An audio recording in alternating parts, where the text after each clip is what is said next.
The All on Green podcast with Cam and Matt, shining a light on the overlooked sports of New Zealand. Thanks to Baseline.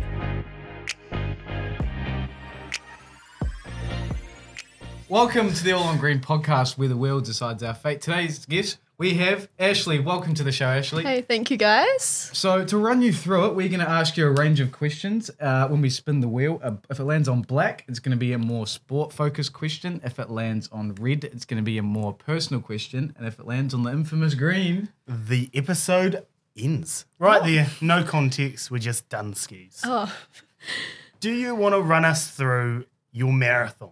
That is what we're here to talk about, the big run. yeah, definitely big run. It's a long way to go. So ran New York Marathon, 42K, which actually ended up to be 43, funny enough. So that one we started off on Staten Island, running across one of the few bridges. I think there were about 5 bridges throughout the course. And then from there we run into Brooklyn, where crowds were just insane, just loud DJs playing, bands playing. It was insane. And then from there, going into we go into Queens. However, I think there was a little part where we crossed through a wee quieter area. And then from there, we went into the Bronx and then into Manhattan to finish up in Central Park. So is it always that busy in New York, do you know, or is it extra busy because of the marathon? Well, I think it was extra busy because when I went to the expo the day before, it was like 61,000 people, I got told, were running it. And it was, I can definitely confirm it was very busy. Oh my God. Yeah. So you said 42 but ended up being 43. How did... Yeah, that was a wee surprise. Technically the finish line was a little bit earlier, but just to get to the finish line, they extended it a bit just so you can run through. But I was running through, and then on my watch, it was like telling me I was done. And then the more I kept going, I was like, we're not done. We've still got a bit to go. And then I saw the 1 mile, and I was like, wow, okay. Well, should we dive straight into the wheel? Take us away, man. All right. What are we betting on? What are you hoping it lands on? Green. That's the second guess. I don't know. I'm starting to think that might be a sign. Oh, God. Oh. Is it It's not landing on anything. Oh, it's... green? You broke it. That is... It's Black. right in the middle, but it's we'll black. go black. That looks like black. Oh, Right. okay. So we'll ask a bit of a sporty-related question here. Yeah. Which do you prefer, short distance or long distance running? And what's the key differences between both preparations? Oh, wow. It's a hard one. I mean, both have different, I'd say, likes and dislikes about it. Obviously, I've done sprinting for pretty much my whole life up until this marathon. I'd probably say sprinting is definitely one of my favorites, but that's just because it's so quick, fast. I've grown up loving it. But then the marathon is just... it's such hard work to get to the goal, and obviously especially mentally, because I'd say sprinting is, yes, there's the mental aspect, but at the end of the day it's blocks, start, finish, where in the marathon, if you're running and you want to finish, it's kind of tough luck. You've just got to keep running through. So I'd say both have their differences in terms of that, but I'd maybe say that the marathon is really rewarding, doing all that training and having it lead up into the final moment when you get to cross that line, and all the Ks where you wanted to die, gone. But then, was it the training plan? Yeah, and what's the differences between the training? Training, marathon is just time on feet at the end of the day, because you're running like 4 or 5 hours, depending how your pace is. But then sprint training is you've got your gym work, you've got your plyometrics, you've got your sprint training. So there's lots of different sessions. I mean, you can integrate both into each. But at the end of the day, it's anaerobic, which is just like fast, get it done. And then aerobic, it's like completely different systems in your body and how your body's using either air or fueled, like cells, energy in your body to get you to the line, pretty much. So we forgot to ask, how long did it take you to run the New York Marathon? Yeah, so it took me, I don't know if I can remember the specifics, but it was 5 hours 28, I think, roughly. Yeah. What is that in like the average ballpark? Is that the higher, lower, medium? I'd say that's the average. There were people who were finishing it like before 4 hours. That is the like amazing, I would say amazing people do that. That is hard work, a long time to be running that fast. And then you've got your people who did like 8 to 11 hours. I think the last runner for the New York Marathon was 11 hours. So, yeah. All right. I was about to say, you probably want to just suck it up and at least like, would they be walking at that point? I think they would be walking at that point. I mean, there's some people who, it's a long way, your body sometimes can't handle it, and, you know, you have to walk, and that's fine. You still get to the line at the end of the day. Did you get to the end and still have all movement functioning? Like you watch all these videos of people getting to the end and they just go limp. Yeah. Well, I definitely was. I crossed the line and I was like hands on my knees, like, oh my God. But then my dad was beside me and he was like, oh yeah, like you did great, like let's go. And I'm like, man. But yeah, no, funny enough, everyone who did that marathon actually couldn't really sit down and have a breather straight after. You had to walk another 2K to get out of the place to go see your friends and family. So it was just 2Ks of silence, everyone like walking like stiff in ponchos. Yeah. How was the next morning after that? Were you a bit sore? Oh yeah, that's one way to put it. I was definitely, you could definitely tell who ran the marathon. I was one of those people. Walking upstairs and downstairs was like insane. Yeah, no, very sore. But I feel like the more you laid down, the worse it got. So you just kind of had to bite the bullet and keep on walking the next day. So what I'm hearing is if you're preparing for a 42-kilometre marathon, you're really going for 45 kilometres. Yeah. Well, yeah. You know, hey, yeah. Should we move on to the next question there, Cam? So how many people did you say it was? 60? I think it was 61,000. It was definitely over 50,000. At the end of the day, it was a large amount of people running the marathon, yeah. There were about 5 waves because there were so many people. So you had different... So it'd be like... It's a lot. Yeah. Did you say 5 waves? So as in like 5 different starting... It's like blocks of like 10,000 people would start. Yeah. How do they do that time-wise? You put in like your what you think you're going to run it in. So... Oh, so you get put with people kind of the same... Running the same... You know, same distance. So they'll probably not start distance, like time. the fastest people first. Well, you have the elites go first who are like Olympic people. people. Like Olympic people, like elites. Yeah. So the people that ran it in 11 hours Yeah. means they would have most likely been in the last wave. Yes. Is that time added on to theirs, or is that... Does that make sense? So is it an overall time? Oh, so when you get your entry, you just put in what you think you're going to run it in. If it's going to be like 6 hours or 4 or 8, and then based on that, you'll get put into a different wave. It doesn't mean you have to run what you say you're going to say. It's just like, you know, just so they can make it even, I guess. Yeah. All right. So I asked this question. Go for it. It's kind of half been answered. I said, can you walk us through your experience at the NYC Marathon and what inspired you to go all the way to New York to compete? Yeah, that's a good one. So yeah, obviously, as I've said, the marathon is just loud, except for those bridges. Again, 5. The experience is insane. Like, there's just people, like the New York City citizens, people, family, friends, etc., all standing on the sidelines in each borough, just cheering you on, DJs playing. There were college students drinking, people giving out drinks. So I think there were a few people on that run who were having some drinks. It was insane, just cheering the whole way.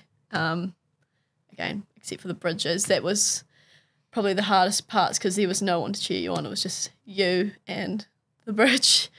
I got to like 30K and let's just say my legs were like, we can't do it anymore. And honestly, I was like, well, I don't know if I can do it anymore. But then, yeah, you just keep going and the crowds of New York just bring you through. There were water stations every mile, which was quite helpful. So I did have a wee walk on through those ones just to give my body a wee bit of a chill.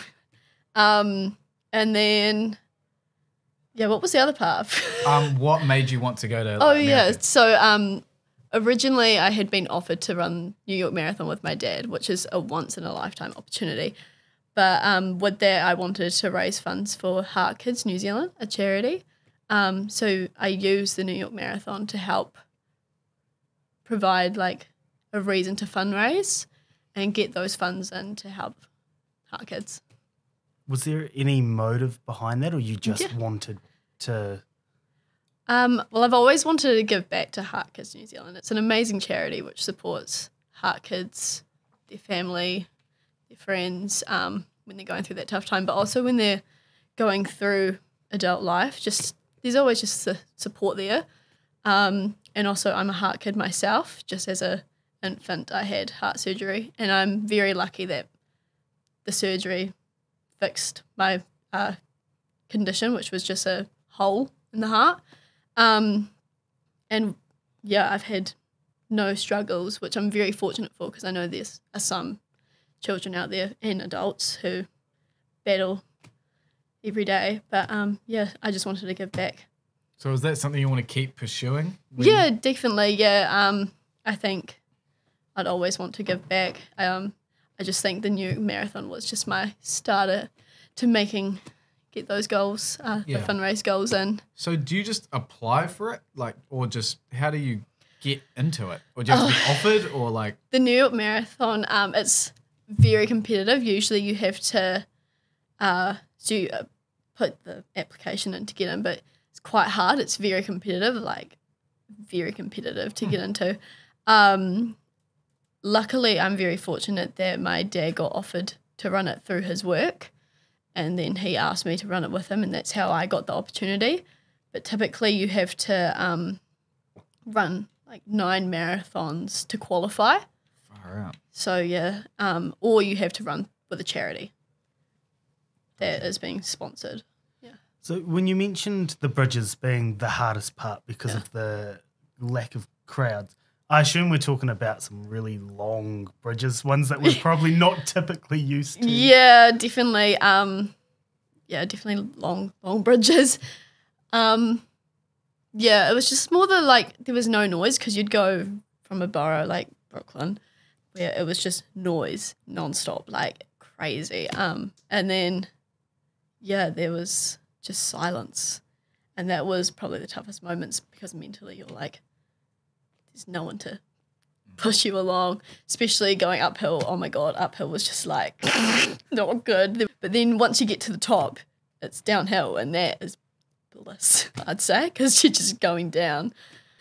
And you said you didn't like the bridges, you like going downhill. Was there any other parts that you enjoyed, any chunks of the marathon that you enjoyed? I don't know, the first 5Ks, last 5Ks? There was, I'd probably say actually, I did love Brooklyn and the Bronx, but that was because there was DJs and all the college students out partying, and they were just like, you keep running, we keep drinking. And it was just so funny to see, because everybody was just either pissed and yelling and screaming, and there were DJs, so you could see people dancing. It's America and it's a big event. Did you see any celebrities?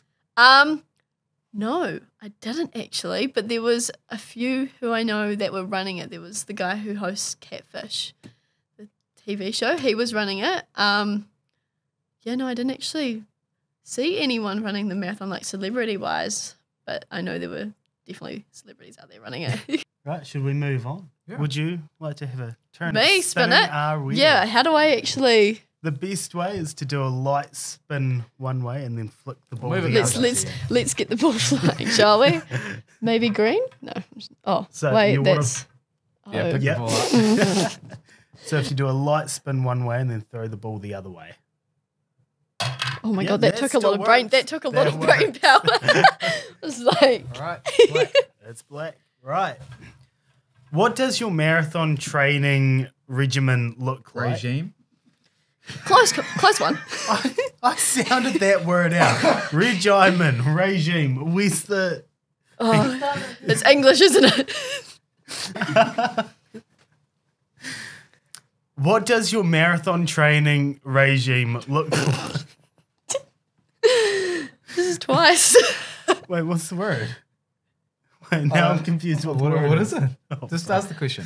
What does your training look like? How long do you typically train? And what are some key elements of your preparations? I don't know what you're on about, Cam. Would you like to reread my question? No. Training regime. Right. I used the Runner app actually to help me train.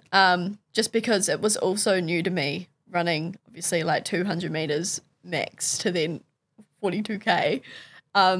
So yeah, the training plan consisted mainly of just increasing Ks. So there was a few sessions I did that were like pace based. So like running at either marathon pace or like 10k pace. So that's just like a quicker pace. Yeah, it kind of changed each week, but mainly the whole thing, the like important part of it was increasing Ks each week. And that just helps you build the stamina. I mean, there were some weeks where you had like a deload week, which is just where you decrease your Ks just to help your body like heal from going all those long Ks. But yeah, you aim to do like over 3 30k runs. I actually only did 1 30k run, 2 actually, but it was an uphill run. So I did run a few uphill, just long ones, and that was just mainly to help prepare for those bridges. Yeah, no, again, it was just like increasing the Ks really at the end of the day for a marathon. And then, yeah, a few sessions of pace work. So just helping you like maintain the speed you want to have. Did you do any half marathons or anything leading up to it? I did do a half marathon. I did the Mount Maunganui.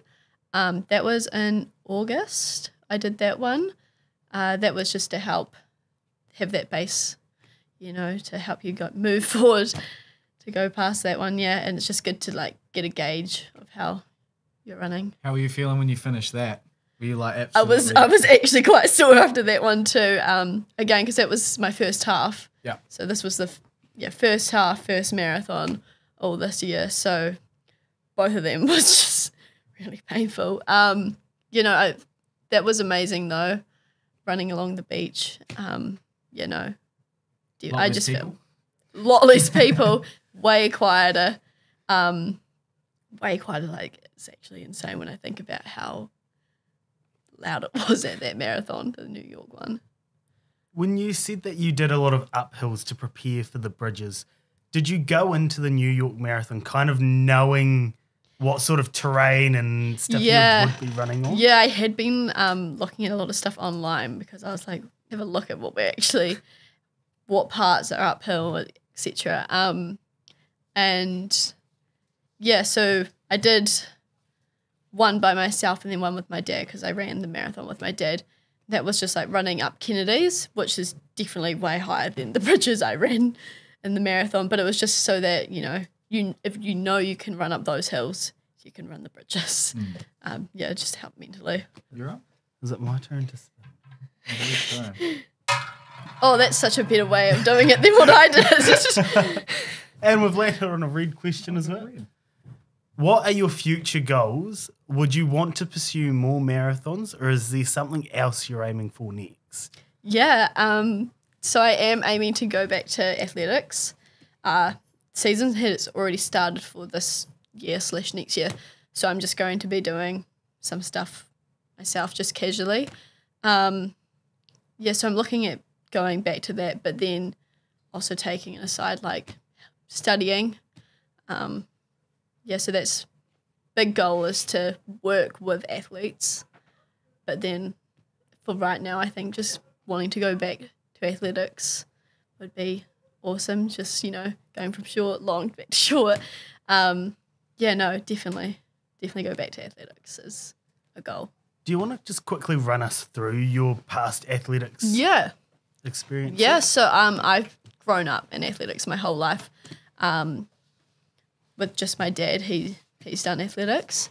And, yeah, pretty much my whole life I've been doing it. I did stop maybe 4 years ago now, I think, roughly. And I had done South Island Championships where I won 200 metres. I had gone to Australia to compete in a Down Under Championship, which is an American, Australian and New Zealand event. That was like Canterbury, New Zealand. It wasn't specifically New Zealand. And then I've done national club events and national New Zealand schools events. Yeah, it's been the past history of it all. Take us away. I'd love to spin the wheel. What are we hoping on? Are we still hoping for I'm it to still land hoping on Graham. Come on. Trying to get Give rid it of to us me. that easy. All right, it's another black. Right. Was it more challenging competing in a different country? And did you encounter any new unexpected obstacles or challenges when you were in the US? I wouldn't really say it was a challenge running in a different country because, I mean, from wee old Christchurch, New Zealand, there's not a whole lot of buildings there is buildings, but like skyscrapers. So when you're running in New York, you're kind of looking up at the sky going, holy, those are big buildings. So that kind of helps your mind take off from the fact you're running 42 Ks. Yeah. So that definitely helps. But then I'd say in other parts of America, like Florida and that, it's quite hot even now when it's winter there. It's just like humid. And I'd say that probably was a challenge because I did not expect running in like humid heat to make me struggle with breathing.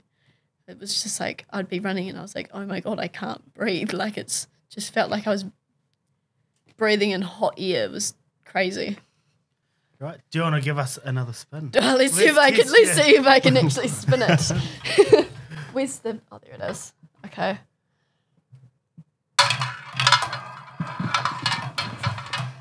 Okay, I think that's a bit better than what I did before. But maybe I've spun it a bit too long. So now you just put your finger on the top and stop it, and we watch the ball go round. And what did it land on? Is it a red? Red. How do you balance the time commitment of training and competing with your personal life? What are some of your hobbies you like to fit into your personal life? Oh, yeah, that's a nice question. Well, I mean, obviously, it's hard to balance at the end of the day. Like, there's a few people who have that way under control, like people may say online. But I think the reality of it is it's hard. Like, there's no other way to put it. Like, it's quite hard training for a marathon, studying, seeing your friends, but then also looking after yourself. So what I kind of found helpful was that when I was training, I had one of my best mates bike beside me, and that actually really helped because not only did it help me do the run, because there was a few times where I actually could have Ubered home because I was so over it, but I had her beside me being like, no, come on, like, you're just dragging it out. Like, I just want to be home. Like, we want to be home. I'm like, yeah. So that definitely helped, and it brung in the social aspect. So you're hitting that social aspect, but also hitting your training. And then, I'd just say it's just balancing it is so hard. There were definitely days where I did not want to do the training, or I missed doing some study for training, and that's just the reality of it, I suppose. Like, you've got to favour one thing more than the other when you're doing all this stuff. That's probably the best answer I have. Like, it's hard. There's no other way to put it. I think just making sure that you're supported by those around you and try bringing as much aspects as you can into one thing kind of helps balance it all. Yeah, sure. Did you ever get that Uber home, or did you always No, persevere I'm through? so lucky that I did not, because my friend, thankfully, she was right beside me. And if it wasn't for her, probably would have got it. Right, I think we've got time for one more. One more question? One more. Take Are it you away, going to spin it? Take it away, spin it. Cam. I landed on green just for you. Oh, you're too kind. Never mind. Well, you didn't land it on green. What got you into running, and how was this particular experience compared to your previous races? Oh, they're quite different experiences. Yeah, so obviously my dad definitely got me into running. He has always been a runner. He's done 400 meters, holds the record for that. And then just his drive. I've always just been brought up around it. So that's definitely got me into running. Terms of the difference between sprinting and a marathon is quite different. I'd say, what was it, the difference in training or difference in? Oh, throwing the card away. No, you're fine. Okay, I'd say the difference is, well, again, like you're starting, the gun goes off, and then you're finished, and pretty much like 12, 14, however long it takes you seconds for 100 meter, and that's just, you know, one hit out, done, brilliant. You know, it's quite hard. You're breathing really heavy after, but that's done. Yeah. You don't have to worry about it. You don't even think, because you're just focusing on crossing the line. But then a marathon, there's no line in front of you. There's just you, and just in your head going, there's a line at 42K. So yeah, I'd say the difference is the mental. Like, you have to think in a marathon. You have to think, no, we can keep going. Like, we can get there. Like, it's okay. Where sprinting is no thought. Just run. Like, let's pass a line. If you're competing, let's get in front. That's pretty much it. There's no, I wonder what, I'm going to have for breakfast. Like, you know, I was definitely thinking about that on my run. Like, what am I going to eat after this? Did I hear you right that you said your dad holds the 400 meter record? What do Oh, you, yeah. What record? The 400 meter New Zealand. New record. Zealand world record. Well, not world Well, record. New Zealand record. Yeah. Close. Yeah, no, not world. What's the time? Ooh, great question. Oh. No. I believe it's 47.2. All right. Don't claim me That's a on that. What? Beat the 400 meter time. What, 47? How long did you say? 47 seconds. Don't claim me on that though, because I might be wrong. It'll take me 47 seconds just to get past the start line. Okay, you're not meant to laugh that hard. That was a little insulting. I'm not laughing. Thank you so much for coming onto the podcast. No problem. Thanks for having me, guys. I've got one more question. Oh, before great. we leave. Hit me. Let's. Can you please sign this photo for us? Oh. What would you think? Yeah, no. Okay. Why is it right? Like fancy signature? Yeah. Is yours just horrible as well? Yeah. What's your signature like? Mine could be forged by a toddler. Oh. And that's full time for today. New episodes dropping every Tuesday and Thursday.